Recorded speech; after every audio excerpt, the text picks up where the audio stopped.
Welcome to part 2 of the 2-part crochet tote bag tutorial. In this part, you'll learn how to make the handles for your bag. If you haven't seen part 1, I've linked it in the description box below, and I highly recommend you check it out before watching this video. Now, let's get started with the tutorial. Here's my almost complete tote bag. I've ended on a single crochet row. Now, if you've ended on a double crochet row, you have to add 1 or 2 rows of single crochet just for like the sturdiness. If you ended on like 6 rows of single crochet, don't worry, you don't have to take out any of those rows. It's perfectly fine. Now, in order to add the handles, we must map out where we're going to put them. To map out the handles, you first want to fold your tote in half and kind of find that middle stitch. So my middle stitch is about over here, so I'm gonna mark this one with a stitch marker. You can use a paper clip if you want, and now that I have that, I'm just gonna mark it on the other side too. It's right here. And now I'm going to count a few stitches away on either side of the stitch marker. So if I want my handle to be maybe 20 stitches apart, I'd count 10 from here and 10 from here. Now for my handles, I will be doing 1, 2, 3, 4, 5, 6, 7, 8 stitches away from the original. So the handles will be 16 stitches apart. So 1, 2, 3, 4, 5, 6, 7, 8. And I'm kind of running out of stitch markers, so I'm just going to take this one from the back, and I want my handles to be 4 stitches wide, so this will count as 1, 2, 3, and then 4.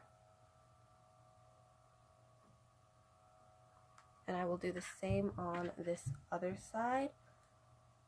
So 1, 2, 3, and 4. Now that you have your stitch markers in place, it's time to start getting to the handles. So you're going to go back to where you left off and start single crocheting towards those marked places. Once you reach that first stitch marker, don't be scared. You can just put your hook in and keep single crocheting like usual. Just keep going until you hit that second stitch marker, which would be the end of the handle. And sorry about the camera focus. Anyways, when you get to that yellow stitch marker, you're just going to chain 1 and then turn your work. Now that you've turned your work, you're just going to work another row of single crochets into what you just did. So from this stitch marker to this one.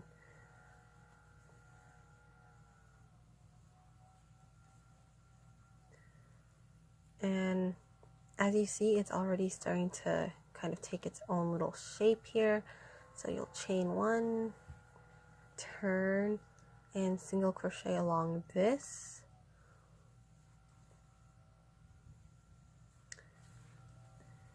You're just going to repeat this process until your handle is as long as you want it to be, and I will meet you back here when I'm done with mine. With your handle complete, you're just going to lay your bag flat. I'm going to fold mine up so you guys can see what I'm doing. And you're just going to take your handle and don't twist it or turn it, just take it and slide this end down to where you're going to attach it. And so here's what my handle looks like. It's a nice length. And then turn your work, because we're going to be slip stitching this to the bag.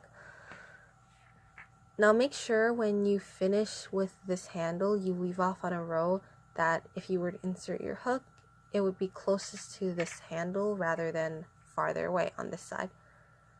Now I recommend you do that because it would just make it so much easier for you to go and do the next handle. So if you haven't done so already, just chain 1, and we're going to be slip stitching this onto the bag. So just take your hook and reinsert it into your handle under that first little stitch there, and then insert it into where that first stitch marker is.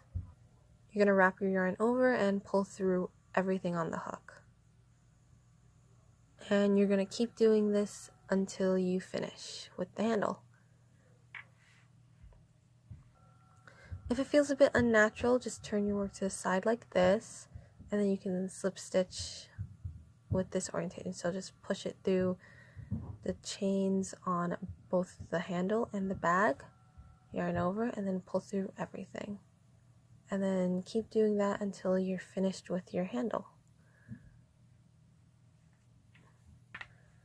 When you're done with the slip stitches, you can just turn your bag back around and you'll see that the handle is completely attached and oriented in a way that would make it really comfortable to have on your shoulder.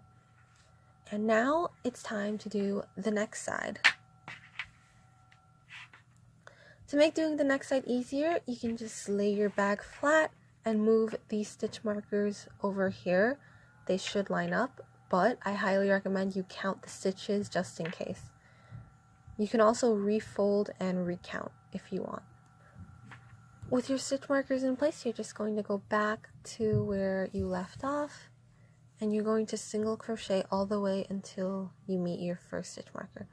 So before you start, just chain one and start single crocheting along the bag. When you reach that first stitch marker, you're just going to repeat everything you did with that first handle.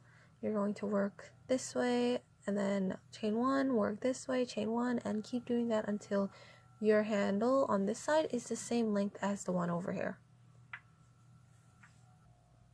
Now that I've finished slip stitching the second handle, I am just going to single crochet along the rest of the work until I reach this handle where I will then end off. Now that I've reached my last stitch, which is the closest one to the handle, I'm just going to chain one. I will cut my yarn and I will pull it through. When you've taken out your stitch markers, you're just going to turn your bag inside out so the seams with the handles are on the inside rather than the outside, leaving for a super clean finish. So there you have it, your very own crochet tote bag. Thanks for watching part 2 of this tutorial, and I hope you liked it. Super sorry for getting this out a whole month after part 1. I have been having a lot of technical difficulties, and I appreciate everyone who has been patient and waited all this time. And I really owe you guys an apology. Anyways, if you like this video, totally leave a like, comment, and maybe subscribe. I hope to see you all again with my next video.